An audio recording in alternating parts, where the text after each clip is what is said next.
In the land where the baobab trees stretched their ancient arms toward the endless sky, there lived a wealthy merchant named Kwame. His compound was the largest in the village of Akosua, with high mud walls that enclosed spacious courtyards, grain stores that never emptied, and cattle that grazed on the finest pastures. Yet for all his prosperity, Kwame's heart carried a burden heavier than the heaviest calabash. His son Kofi had reached the age when young men take wives and start families of their own. 25 seasons had passed since Kofi's birth, and still he showed no interest in marriage. The most beautiful maidens in the village had been presented to him, daughters of chiefs, skilled weavers, accomplished dancers, but Kofi dismissed them all with a wave of his hand. "Father," Kofi would say, lounging beneath the shade of the courtyard's mango tree, "these women only see my fine clothes and your wealth. They smile not because they know my heart, but because they know your granaries. I will not marry someone who loves gold more than she could ever love me." Kwame understood his son's concern, for he had seen how the young women's eyes lit up when they entered his prosperous compound. Yet he also knew that Kofi's pride was becoming as tall as the iroko tree and twice as stubborn. "My son," Kwame would reply, "how can you know a person's true heart if you never give them the chance to show it? You judge them before you know them, just as you fear they judge you." But Kofi would simply shrug and return to his books, for he was well educated and preferred the company of written words to that of people. As the dry season gave way to the rains, and the rains to another dry season, Kwame grew more troubled. He consulted the village elders, who stroked their beards and offered wise sayings, but no solutions. He spoke with the market women, who suggested arranging marriages with families in distant villages. He even visited the diviner, who cast his shells and declared that love would come to his son, but only when the heart learned to see beyond appearances. One evening, as Kwame sat watching the sun paint the sky in shades of orange and purple, an idea began to form in his mind like a seedling pushing through dry earth. If his son believed that his wealth prevented him from finding true love, then perhaps it was time for that wealth to disappear, at least in appearance. The next morning, Kwame called his most trusted servant, an old man named Yor, who had served the family since before Kofi's birth. "Yor," Kwame said, "I have a plan that may seem like the foolishness of a man touched by too much sun, but I believe it may be our only hope." He explained his idea, and Yor's eyes widened with each word. When Kwame finished, the old servant was quiet for a long moment, before a slow smile spread across his weathered face. "Master," Yor said, "it is indeed the plan of a man touched by something, but perhaps it is not the sun, but wisdom itself." That very day, Kwame began his transformation. He gave his finest robes to Yor to hide away, donning instead the simple, patched clothing of a poor man. He rubbed ash into his hair to make it grey and unkempt, and practiced walking with the slow, careful steps of someone who has known hunger and hardship. For 3 days, he rehearsed his new identity, learning to speak with the humility of the poor and to carry himself with their quiet dignity. When he was ready, Kwame told Kofi that he was traveling to the distant markets and would be gone for many weeks. "While I am away," he said, "you must manage our affairs. Perhaps this responsibility will help you mature and consider taking a wife." Kofi nodded absently, more interested in the scroll he was reading than in his father's journey. As the morning mist still clung to the earth, Kwame set out for the neighboring village of Aduaben, walking the dusty paths he had once traveled in comfort on horseback or in a palanquin. The journey took him 2 days on foot, and his soft hands, unaccustomed to carrying his own bundle, developed blisters that reminded him of the hardships faced by those less fortunate. Aduaben was smaller than Akosua, but bustling with activity. The market square was filled with vendors selling yams, palm oil, cola nuts, and colorful textiles. Kwame found a quiet corner near the well, where travelers often rested, and settled down with his meager possessions: a small bundle of worn clothes, a calabash for water, and a begging bowl carved from a gourd. For the first few days, Kwame simply observed. He watched the people of Aduaben go about their daily lives, noting how they treated the other beggars and poor travelers who passed through their village. Some gave generously, others with reluctance, and a few not at all. But he was particularly interested in the young women, watching how they interacted with people of different social standings. It was on his 4th day that he first noticed Akosua. She was drawing water from the well, her movements graceful and efficient. Unlike many of the other young women, she wore no elaborate jewelry or colorful head wrap, just a simple white cloth around her waist and a blue one covering her shoulders. But there was something about her quiet dignity that caught Kwame's attention. As she turned to leave with her water pot balanced perfectly on her head, she noticed Kwame sitting nearby. "Old father," she said, approaching him with respect, "have you eaten today?" Kwame looked up, remembering to keep his voice weak and humble. "Not yet, my daughter, but Allah provides, and I do not go hungry for long." Without hesitation, Akosua set down her water pot and reached into a small basket she carried. She pulled out a portion of yam fufu wrapped in banana leaves and handed it to him. "Please take this," she said. "It is not much, but it is prepared with clean hands and a glad heart." Kwame accepted the food gratefully, noting that she had given him her own meal. He could see her basket was now empty. "You are kind, daughter, but this looks like your own food. You should not go hungry for the sake of an old beggar." Akosua smiled, and her face lit up like the first star of evening. "My grandmother taught me that we never go hungry when we share what we have. Besides, I can always prepare more when I return home." As the days passed, Kwame learned more about Akosua. She was the daughter of a farmer, not wealthy, but comfortable enough.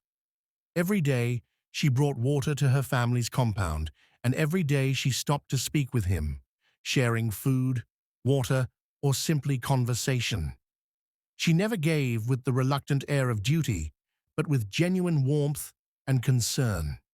More importantly, Kwame observed how she treated everyone in the village. She helped elderly women carry their burdens, played with children whose parents were working, and showed respect to the village elders. She worked hard in her family's fields, but also spent time caring for sick neighbors. One evening, as they sat talking while the sun set, Kwame decided to test her character more deeply. "My daughter," he said, "you have been very kind to me, but I must confess something. I am not entirely what I appear to be." Akosua looked at him with curious but unafraid eyes. "What do you mean, old father?" "I once had wealth," Kwame said carefully. "I was a merchant with many cattle and a large compound. But I made poor decisions, trusted the wrong people, and lost everything. Now I am truly poor, but I carry the shame of having once been rich and foolish." He watched her face carefully, expecting perhaps disappointment or disgust. Instead, Akosua's expression grew more compassionate. "That must be a very heavy burden to carry," she said softly, "to lose not just your wealth, but also your place in the world. But old father, wealth comes and goes like the seasons. What matters is who you are in your heart. And from speaking with you these past weeks, I can see that you have a good heart, whether you carry gold or only the clothes on your back." Her words struck Kwame like lightning. Here was a young woman who saw past appearances to the person beneath, exactly what his son claimed to want, but seemed unable to recognize when it stood before him. Over the following weeks, Kwame learned even more about Akosua. She could read and write, having been taught by a missionary who had passed through the village years before. She was skilled in traditional medicine, able to prepare herbs and remedies for common ailments. She sang beautifully and told stories that made children laugh and adults think. But most importantly, she possessed a wisdom and kindness that seemed to flow from a deep well within her spirit. One day, as Kwame was preparing to return to his village, he decided to reveal a portion of the truth. "Akosua," he said, "I have something important to tell you.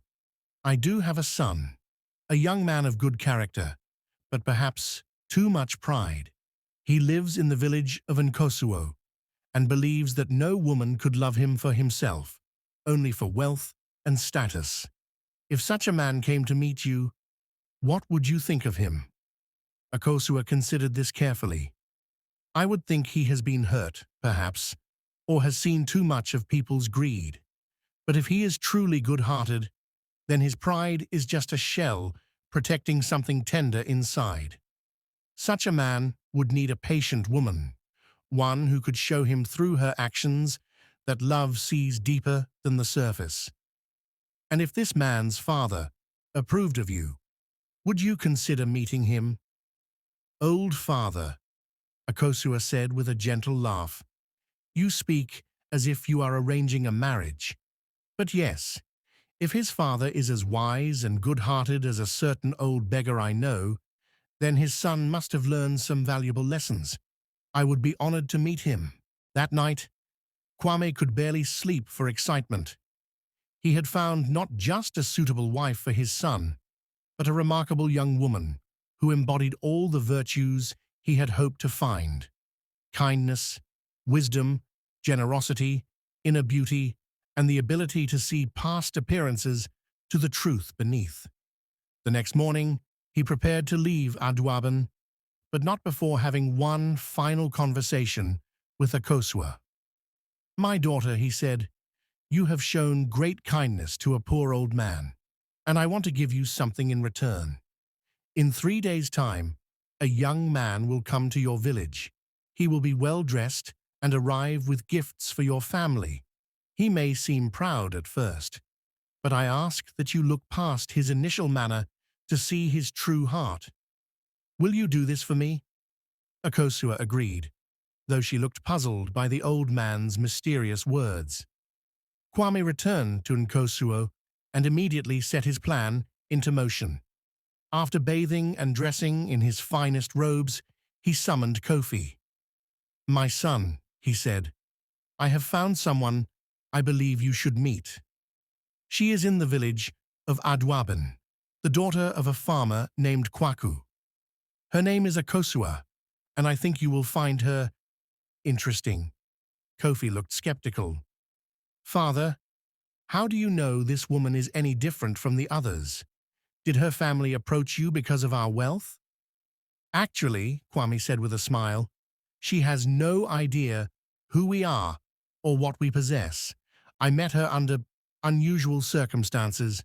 I only ask that you trust me enough to meet her with an open mind."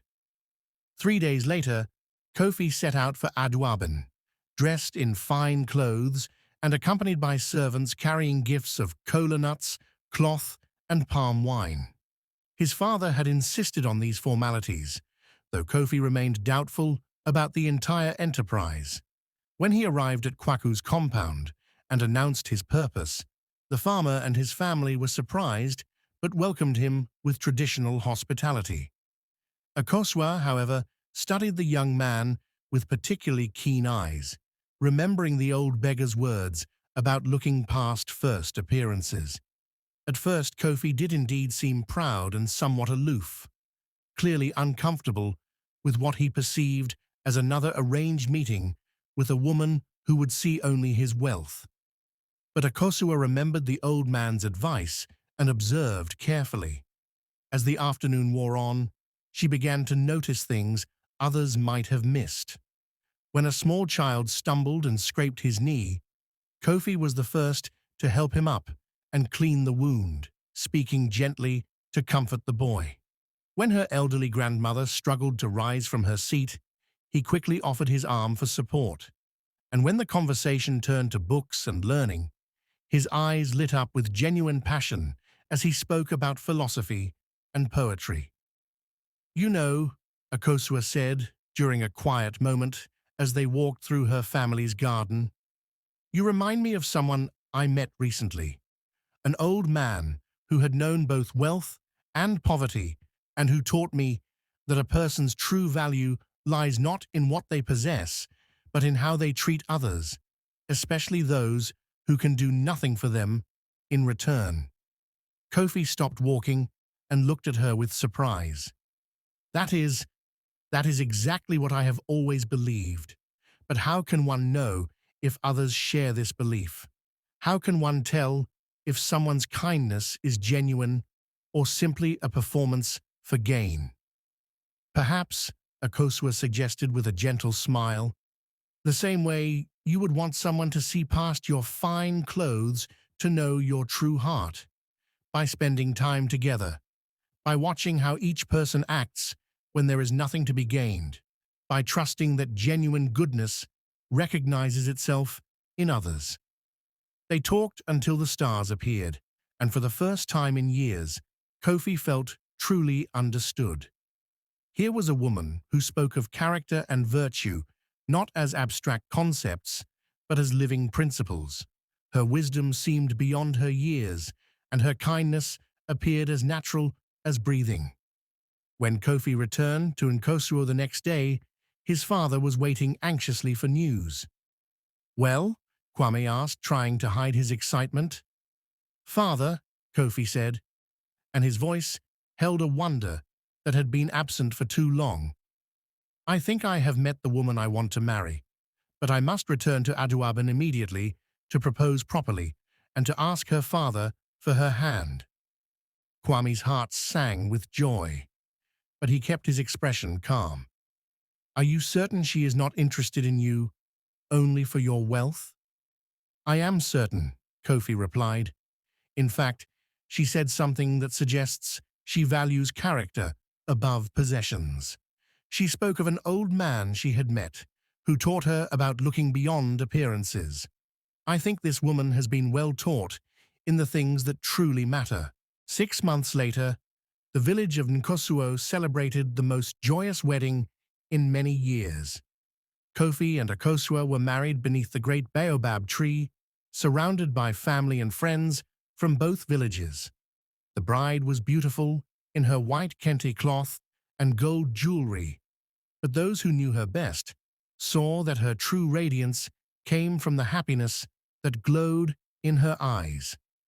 As the celebration continued into the night, Kwame found a quiet moment to speak with his new daughter-in-law.